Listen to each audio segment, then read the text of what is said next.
सरकार सबुबले कहला आम पूज्य पूजा को सम्मान दबू सबुबले ओडिया अस्मिता कथा कहूला ये एरसमार जो कांड घटी ये हूँ पूज्य पूजा को सम्मान आपण मान द्वारा जन दि जाऊँगी जितेबाला सरकार ओडिया अस्मिता पूज्य पूजा को सम्मान कथा कहूँ सेठी जंगल जमी से इंफ्रास्ट्रक्चर डेवलपमेंट होती विजुबामुख स्टाच्यू होती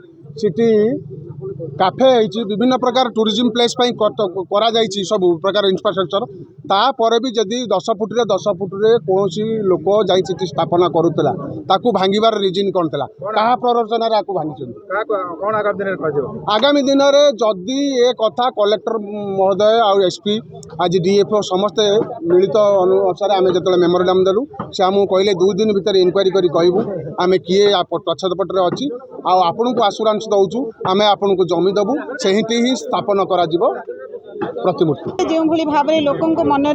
विक्षोभ मो मन में विक्षोभ रोचे कि एरसमा को जी उजुड़ा एरसमा को सजाड़े जहाँकर अनन्य भूमिका तेणु आपण मैंने अनुभव करुवे जो भाव में आज ये कार्यक्रम होती खाली एरसमा जगतसिंहपुर जिले में लोक मान मन भितर क्यों भाव में क्षोभ प्रकाश होना ये कार्यक्रम ठीक होना बोली मान्यवर कलेक्टर महाशय कहले कि जहाँ होती आम दुखित यहाँ भी ठीक होना ये कार्यक्रम कौन कर आगामी दिन प्रशासन शुणे निश्चित भाव एरसमार दाम प्रेमी निश्चित भाव एकजुट हेबे एवं आर किछि ना किछि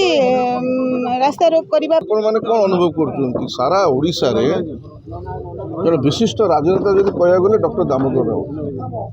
एवं आमर उपकूल खाली से एरसमा जगतसिंहपुर जिला न सारा ओडिशा रे अद्वितीय नेता तेणु से लोक सब सत्य कौन लोकों कौन सब जिन चिंता कर तार आज जो असम्मान कराई आप चिंता करूँ अनेक प्रकार कार्य हो पारि था तो से जंगल जमी जब किसान से आगुरी विजुबाबू स्टाच्यू होती मार्केट कम्प्लेक्स जंगल से कहीं सारा जगतसिंहपुर जिले में जंगल जमीर अवक्षय और लोक कौ टाइप ध्वंस कर चलिए जाल पट्टा करके हाथी सारे आप देखुं गोटे स्टाच्यूटा जदि तो गोटे दिन कथा नुह अनेक दिन आगुरी या बाबद प्रशासन जानी कि जाना सत्वे 2 दिन अच्छी उद्घाटन होगाकू जे भंगा भंगी कर माने कौन अच्छी किए अधिकार देला आपड़ से 144 कर से जो कमिटी अच्छी से बालीजात्रा कमिटी डाकिकी नोटिस देता उद्घाटन बंद कर आ गोटे कम कर तुरंत ए जो प्रतिमूर्ति को आप स्थानांतरण करूँ आ गोटे निजस्व जमीन आप करेंगे न गवर्नमेंट को अप्लाई करेंगे करूँ कि बहुत प्रकार उपाय था कि भांगाटा लोक भलरे ग्रहण कले जो आखि बहुत खराब देखा।